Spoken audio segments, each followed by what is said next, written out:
Fatigue: How Racism Erodes the Mind, Body and Spirit by Mary Frances Winters. So written in the immediate aftermath of the murder of George Floyd, this book accurately describes how racism is killing Black people.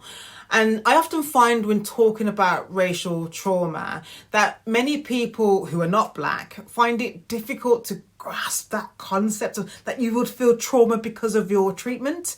So if you haven't experienced it, I can imagine it's very tricky to understand on a visceral level. But this book does do a great job of describing not only what that pain is, but its origins and how it affects people.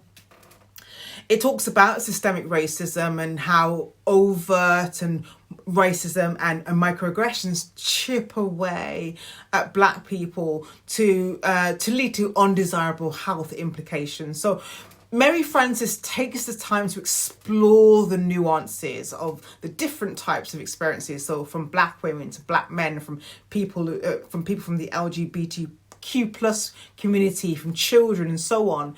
I like the recency of the book because often work like this can be dismissed as something that, it happened in the past and so, it's not as relevant today. But, this is quite recent, and she even refers to the coronavirus pandemic as she begins a discussion on how uneducated many people are about the health inequalities that Black people face.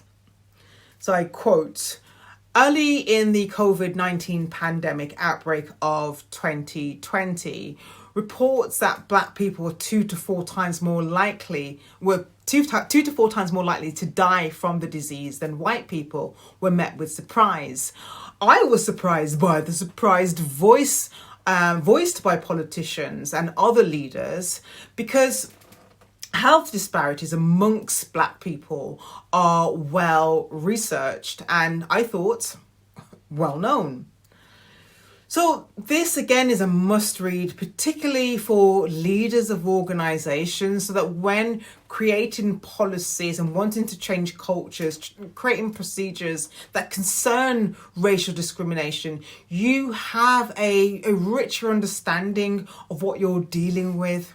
Because too often people guess and they are nowhere near close to understanding what the truth really is.